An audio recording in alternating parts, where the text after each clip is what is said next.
Mic Drop Moments is sponsored by Grow Radio. Want to launch your own podcast? Grow Radio are here to help. Grow Radio has launched and supported countless podcasts, and they'd love to do the same for you. Just hit record and they'll handle the rest. No editing stress, no technical faff, just a great podcast released when you want. Need a little extra support? Grow Radio's workshops and courses make getting started easy. Let's bring your podcast to life. Message Grow Radio on social media or reach out to Gary Jones, the founder of Grow Radio. Let's make this happen. Welcome to Mic Drop Moments, and today I'm chatting with Naomi Rose, a marketing strategist, and I know we're going to chat all about content, but do tell us what it is you do and give us a little introduction. Hi, Sandra. It's so lovely to be here and to talk with you today.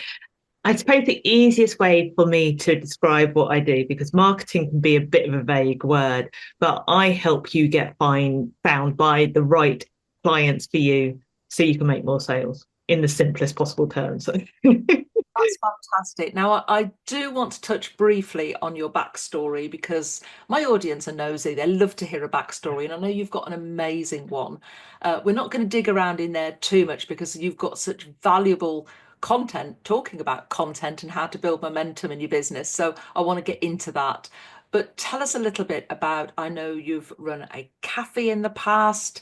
I know that you currently play in an orchestra. So tell us, how did you get to be playing in an orchestra, and how do you, is that sort of the relaxation side of what you do, or is it something else? Well, music has always been part of my life. Actually, it was what I was going to do for a career. It was either that, lawyer or vet, but I couldn't deal with animals dying. So vet was definitely off. And when I was growing up, there was just something about music that really connected me. And it was such a saving grace. I was actually bullied quite badly during school, and music was that one thing that kept me grounded. It was like my safe space. So that's what I went into doing. But I went into music performance at university. I did all the various grades. I played several instruments, but I focused on cello. And when I came, and I played in orchestra since I was about 7 years old. And when I came out of uni, I was a little bit like, oh, right, okay, I'm qualified to do music performance, which sort of left me qualified really to do not much unless I was going to really professional orchestras. And I actually didn't want to do that. And I didn't want to teach. So it kind of led to this little bit of a question mark. And for about a year, I didn't play in any orchestras. And then I realized I really needed to. So I got myself back into it, and I played with orchestras again ever since. It was the longest time I had away from actually playing, but I was really glad I did. And what I actually really loved was like the creative side of the arts, but also the business side of the arts, because that doesn't sound like something that go hand in hand with each other within the world of creatives. But I didn't believe that you couldn't make money out of the arts despite what everybody says.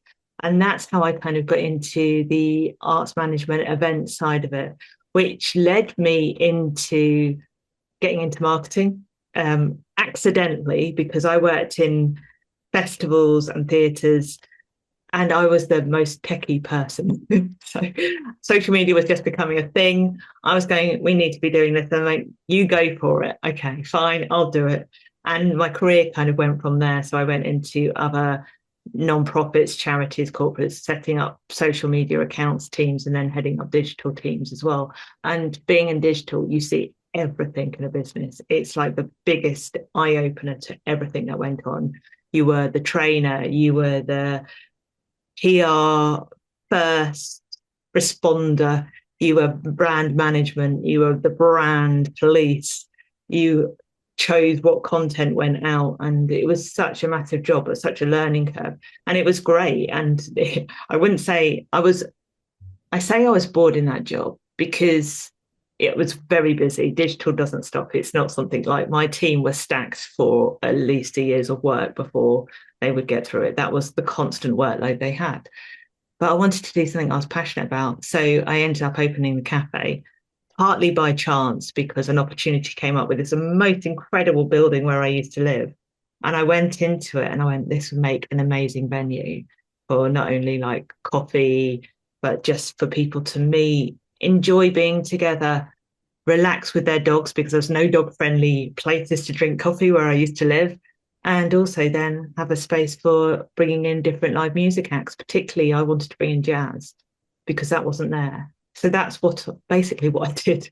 So I quit my 9 to 5 regular job and just went for it. And you get to a point, I think, and you could probably understand this, where you kind of say something out loud and someone goes, "Yeah, that sounds like a great idea. That was my dad." And it kind of snowballs. And at that point, you don't want to lose face. So you just carry on with it. Yeah, yeah. I sort of did that before I got married. Not the greatest decision, but anyway, we're not talking about that. But yeah, I know exactly what you mean. Yeah, go for it. And then you think, "Oh, we're going to get out of this." But anyway, you did the cafe and you ran it and it was successful. And then the pandemic hit. Yeah. I mean, the pandemic taught me a lot more about business than probably anything else I'd done before then, because the cafe was absolutely flying. And then suddenly I got a phone call from my cousin who actually knew quite a lot about what was going on because of he actually worked in government and said, "You need to be ready for this." And my landlord at the time was going, "It will last 2 weeks," of course. He was living in a different land to the rest of us. And he was like, "You're going to need to be prepared." And I'm a strategist at heart. I love forward planning. And that ability to forward plan literally got whipped out from under me. And we had to change. You had to be adaptable. You had to be agile. You didn't know what the government was going to throw at you next. I mean, we spent half the time measuring out 2 meter rulers and how many spaces between chairs. And my team were absolutely brilliant. They just adapted and went with it and just changed, um, whatever was going on. So we could have like the bar could be open, then the bar couldn't be open, then it just was that scenario where literally like, well, we're just going to have to just go, what's going to happen tomorrow? And that's Yeah. exactly what we ended up having to do. And we got through the majority of the pandemic, and I crowdfunded the bakery because I could see the bar wasn't going to be profitable enough because it wasn't open for a lot of the time. And that was my cash cow in the business. The bar brought in the money. And I was like, I need something else. So I crowdfunded a bakery, which was the best marketing campaign I could have ever done, but it also left me so humbled by the amount of support the community put into it.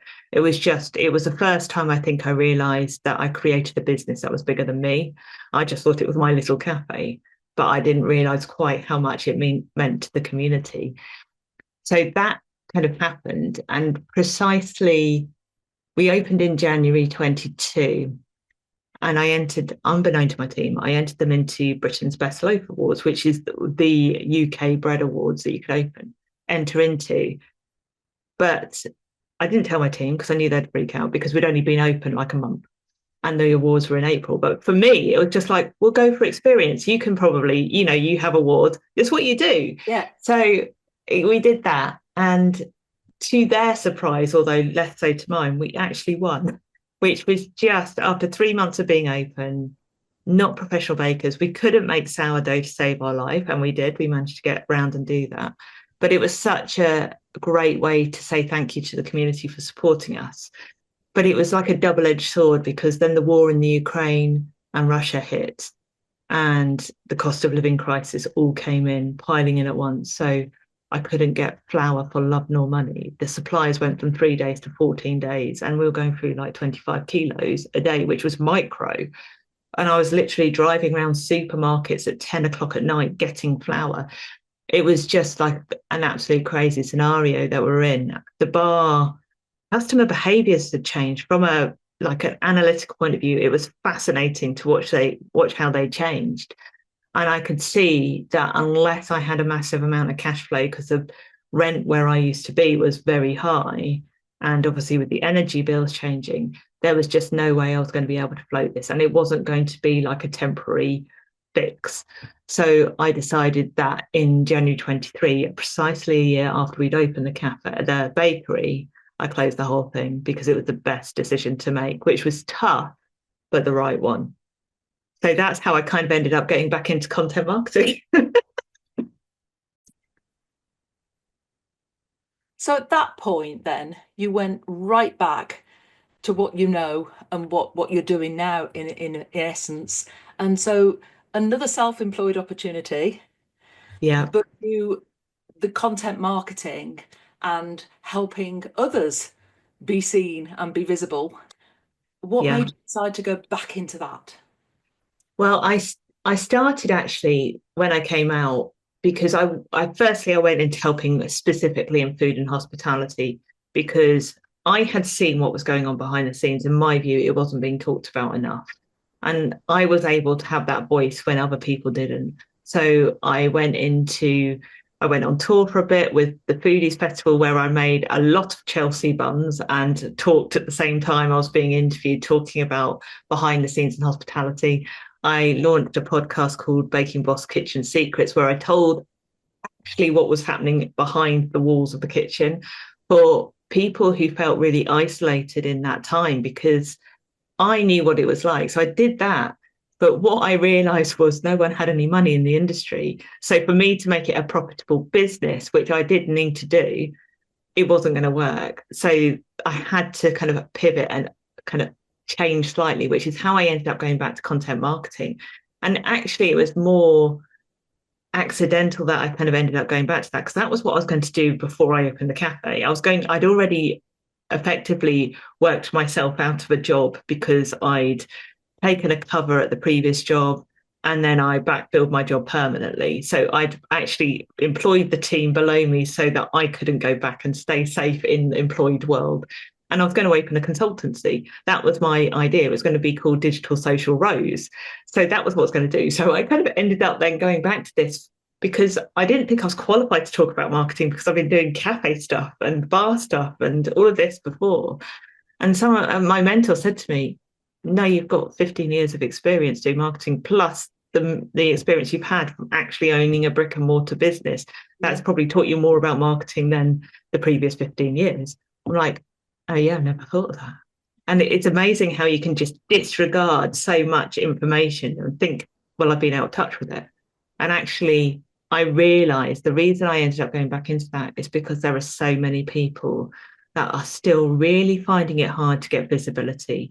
And actually, this has become even more apparent in the last, I would say, 12 to 18 months, because I've seen this shift where AI is coming in.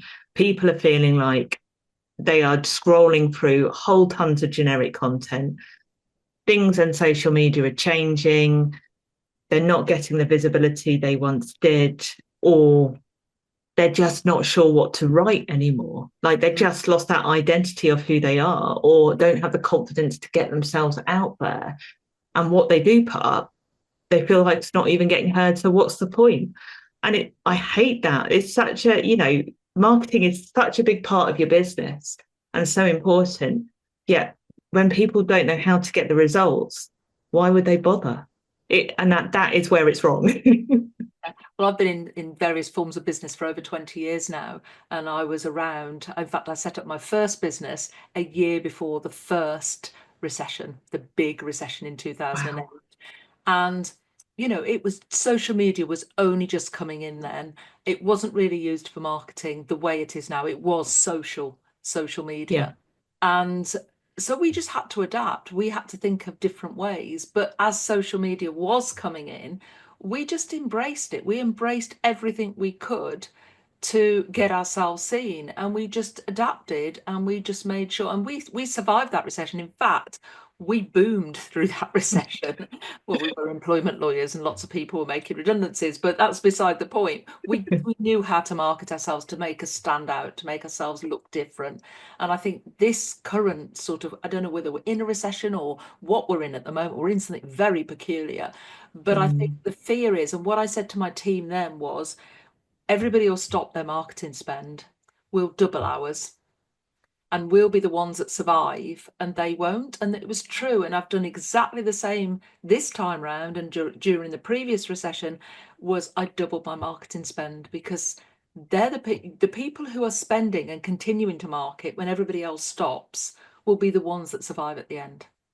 yeah. And that is so true. And I think so many people, particularly who work in the online space and have businesses that are primarily online services, in a way, this world of social media has given us a false sense of economy when it comes to marketing because it's been this free platform, or apparently free for years, where we could get visibility. Going back to before social media came in, there was always ad spend, there was always money on marketing. And yet somehow we thought suddenly we can do it all for free. We could do very little marketing for free before then. PR was the way we went. Like PR was always all in and getting, unless this was back in events, and I used to market around 280 events a year. So some would sell out instantly, so they wouldn't be a problem. And then there'll be the ones that just would not sell. And you had to be so creative, and it'll be co-promotions with local radios, it'll be competitions, it will be taking the theatre show into the shopping centre and doing a stunt and inviting the press down.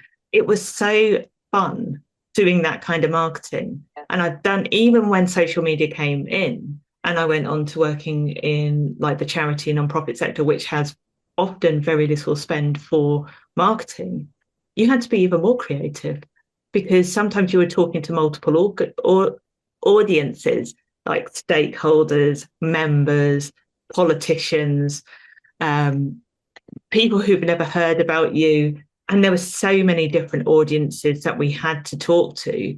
So you had to be smarter about how you did it. And also then you had charity commission. So you had to be really careful about what you did and didn't say. And you were held very stringently. So you had all of these different rules, but it meant that you had to be even more creative and come up with different ideas and think of things in different ways. Do you think, I was going to say, do you think the later businesses, the businesses have come into fruition since the pandemic? They've never experienced pre-internet and pre-social media. They've never had to be creative in that way. They've just totally relied on social media for all their marketing. They've just not, as you say, it's a free resource. They've just used it. They've abused it in some way. And now that it's not working as effectively without paying money, they haven't got that history and that knowledge of how to grow a business without that. I mean, I remember the Yellow Pages. It wasn't a doorstop. We used it actively. We advertised in it. We used it to market. We used it to sell. We used, different resources like that. But I think today that people have forgotten that or don't know that. Yeah, I 100% agree. And actually, even with the cafe, I had social media following, but I was terrified of being on camera. So all you had on my social media feeds were basically pictures of cakes and cocktails, which for me was great. But actually, from a brand building perspective, wasn't, because people wanted to talk to me. But where I used to get my customers from were advertising in the local magazines, sponsoring the Christmas tree. The crowdfunding campaign didn't come from my email list. I had 300 people, which I barely emailed, if I'm honest. I didn't have time. Like there was literally no time to do anything. And my social media, like I said, I put up pictures of cake and cocktails. That was never going to convert into I needed £15,000. So I had to think laterally of well, how am I going to actually do this? If I want to raise this money, I have to think like I'm a marketing campaign. And I went to my local mayor, who had a really big voice in the local Facebook community. He was really, really active. Also a really good supporter of mine. I mean, to the point where he drank his way through the entire cocktail menu in one night, which is unbelievably impressive. But that was the kind of person he was. But he was very, very much about building that community and very forward in that. And I think without him, I wouldn't have got anywhere near as many. But then I also did press campaigns. I'd already been really good friends with the journalists, to the point where they just took content off my Facebook page. They didn't even talk to me, so that relationships had been built. And I did like a little video and I put it on the socials, and I'd do some emails, but that, and advertise in the cafe, advertise in all of these different places, like print advertising. I mean, it sounds old school, but it's so effective. And like leaflet drops, all of these, obviously not necessarily always the greenest way to do it, but they got noticed. They got noticed to the right audience, much more than any of my socials. Now, don't get me wrong, I love social media. I think it's an absolute great platform. And it's often where people, once they found out about you, that will be their next stop to find out even more about you and get to know you. But we're relying too heavy on social sometimes to make us sales, because that's the bit where people have to work out whether you're the right fit for them or not. And we have to think a bit differently and think of marketing as connected, which we don't, because we often think social's over here. Here's my website. Then I might do some PR. But that's never how I've ever built any of my campaigns. They've always been what we've called integrated. But that's how marketing should be done, because one, it saves a lot of time and energy. Two, you can repurpose everything. And when you repurpose, you repeat. And that's what gets you known for what you do. And so many people miss out on that because they feel like they need 365 different bits of content every year, and they don't. People don't remember what you posted last week, let alone last year. So I Oh, dig nor do out, I. I I dig don't out remember old what I stuff, posted. reword it, yeah. So, a lot of people are disillusioned with social media now. You see people leaving certain platforms, people saying social media don't want to be there and things like that. What would you say to those people if they're running a business? I think you have to think about your audience at the end of the day of where they're going to be, because often I used to have this quite a lot. So when I used to work in the corporate non-profit sector, I used to not just manage one social account. I had like 80 under the business because people just randomly set them up. And they would come to me occasionally, they would come to me and say, I want to open a Twitter account. And my first question will be, why do you want to do that? Where is your audience? Do you have enough capacity to run it? And we'd work through all of this criteria. And if I felt like they could actually, it was the right place and the right thing and the right format for them, for their audience, then they would do that. So whatever you do, you've got to think about where your audience is. So don't set up TikTok if it's not the right ideal client for you. There is absolutely no point. It's a waste of your time and theirs. I think if you think Facebook, oh, I don't really like it, but my audience are there, this is where it gets sticky, because if you don't like it, you're not going to do it. So find someone that can help you with it if your audience is there. If it will help you get to the right people, then it's definitely worth considering and thinking about the best way to go about that. It's not necessarily having to post 7 days a week, twice a day. That doesn't necessarily work. And certainly not in this era where the social channels are looking for quality over quantity, which is great news for us. So we don't have to post loads, but what they want to see is authentic, genuine stuff from you. So that's the best way to go about it.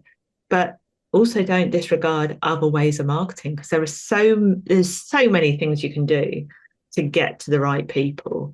And most, from what I know, and from most people I talk to, it's always going to be word of mouth. That's going to be the most powerful, but yet the hardest one to be really strategic about. But that's where most people will end up coming to you because they've heard of you from someone else. Yeah. So we've also got to think about that kind of angle. But how many times do you buy when someone says you need to speak to that person? You go, oh, right, okay, they know what I need. So I'm going to just go straight to them and I don't need to bother talking to anyone else about it. And I think also the power of testimonials there and reviews. I've started asking more for testimonials from clients who are so happy to shout about my services. And I say, would you do me a Google review then? And they say yes. And you can use them, screenshot them, and then put them on your social media. It's easy. Yeah, and it's multiple bits of content that you can reuse them more than once. You don't have to just pop it out there once. And I think those kind of things, yeah, sometimes we don't like asking for what we think is a praise from people, but actually you promote their business by shouting about what they've written. So it's a win-win, really. So I think like testimonials, case studies, I mean, it sounds really old school, but actually showing how you work with someone and the transformation you've created is so much more powerful sometimes than just a testimonial from someone. The testimonial is really good, but people need to see that someone like them can achieve what you are saying you can achieve for them. And we miss out on that bit because regardless of what we think of ourselves, sometimes clients won't work with us because they feel like what we have to offer, we're just too high up in the clouds and we're too unobtainable and when they're never going to be able to reach our levels, which is not true from our perspective, but that's how they feel and that's what they see. So they need to see someone that they can relate to that has got those results. And we miss that opportunity so much because we're up much higher than where they are at the moment. Yeah. And something you said earlier about, obviously you'd been in digital content, you'd worked in that, events and things like that. You'd worked in that sector. You set up the cafe and then you went back to obviously digital content ultimately. but you had the advantage that you'd run and grown a business. And there's so many people coming out of university, oh right, I'm going to be a content person and I'm going to teach people how to do it, where they haven't got that lived experience. I suppose in some respects, you've got both. You've got the experience, 15 years experience, and you've got the lived experience building a business using Yeah. content. Yeah. Yeah, I think one of the biggest lessons I learned from the cafe was when it comes to audience, and I always have thought I've always used the audience first approach. So whatever job I've been in, because I've usually been the voice of the organization in some way, shape, or form. And back then it was 140 characters in Twitter. So you had to be very clear and concise without any jargon, without anything that caused barriers that stop people from clicking with what you're going to say to, and then, the channels I ran were like 100 200,000 people. So there were big channels. So I had to be really, really careful by what I said. And then I didn't actually have any approval or sign off. It was just, I would just do it and they would trust me to get it right. I think things have changed a little bit now. But what would go out there, I knew would get read by politicians, the press, all of these kind of things. So yeah, I had to be really careful. And occasionally I would have to go like to the head of comms. But having the cafe taught me so much about people in a way that actually I sold coffee, but so did about 5 other cafes in my local town. But people didn't come to me because of the coffee. They came to me for the experience. They came to me for the atmosphere. They came to me because they could bring their dogs. They came to us because we knew the names of their dogs and they got treats. They came to us because we would talk to them and have conversations. They'll feel like part of the family. And it was those what I'd call the cash machine conversations where you would ask them about, how was the food? Did you enjoy it? What are you up to today? And then you remember when they come back in. And the fact like we knew our regular customers' orders. I mean, most people don't change their order. It's quite, we're all creatures of habit. And sometimes we'd have a few nicknames for them. So we would remember what they would have, like cheese scone man. I mean, that's fairly self-explanatory, but he would have a latte and a cheese scone every week, same order. We'd see him come in. Yeah, usual. Yeah, okay, great. Those small touches make such a big difference. But what made the bigger difference was that small talk. And I'm not a big one for small talk, but we don't do it enough in our content. But it's a first step to building relationships. Yet we think we need to go heavy hitting with what we're selling, our products, our features, all of these kind of things. But actually, I get more results and I usually get more clients from talking about things like my dog or my hate of the dentist or like I don't talk to my hairdresser because that I just find the whole situation really cringy and I get so much work done. All of these kind of things are actually where I start to build relationships. And this was a prime example because I did an event, I was speaking at an event in December, and I stood up and said, I'm a beekeeper, I'm a cellist, and I ride a motorbike, but not all at the same time. And I had about 3 discovery calls and a couple of clients on the back of that.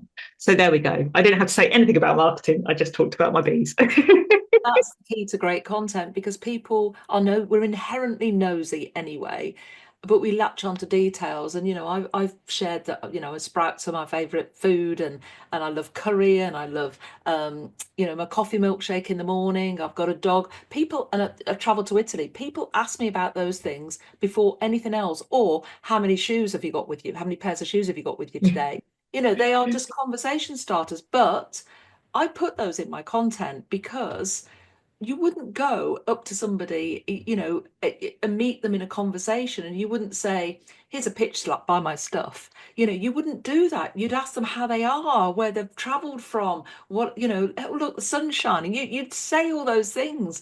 And I'm not a small talk person either, but I make an effort because I Yeah. know that's how you connect with people. Yeah, and actually, I always say it's the reason we all talk about the weather because it's the one thing we all can all comment on is the weather. That's why Yeah. we're so good at it because it's the way we start a conversation to figure out, am I going to get on with this person or not? Yeah, yeah, absolutely. Well, Naomi, we could chat forever. I've got 2 questions for you. The first one is, why a cello? Because you can't exactly put it in your handbag. So it's a big instrument. Why the cello as opposed to one of the other instruments you played? Well, actually, this is a really strategic story. I My first instrument was actually the flute. I started with the flute. I always wanted to play the flute. It was my dream instrument, and I had an absolutely awful flute teacher. And I started at the age of 7. And she told me, I think I was about 8 or 9, that I would never be professional because my teeth stuck out. That was her response. So obviously we fired her, but I knew I wanted to do music as a career. So we were like, well, there are only usually 2 or 3 flute players in an orchestra and sometimes not at all. So why don't you play a stringed instrument because there are more opportunities? And violin sounds really awful when you're learning. So let's do the cello. And that's Oh, exactly how I ended up playing the cello. strategic. Yeah, I love it. Yeah. Well, and the other question is, I always ask my guests to leave my audience with a top tip, piece of wisdom, piece of advice, your mic drop moment. What would that be? Just be you. Like your content needs to see you. And don't be afraid of being you, because we hide behind our businesses because we don't feel that we can be confident enough about who we are. But even if you think you're boring, your everyday routine is things that people can relate to. And it's a relatability that will people will want to buy from you and get to know you. So just start small, even if it's like the routine in the morning, something you've done that's slightly different, the favorite chocolate bar of the day, I could talk about that for hours. Just that would be where I'd start. Just let people into a little window of your life so they could get to know you and see why they would be daft not to work with you. Well, my dog is having a barking frenzy, so I think it's time to wrap up. I will share all your contact details in the show notes. Thank you to Naomi Rose, marketing strategist, for chatting with me today on Mic Drop Moments. Oh, thank you, Sandra.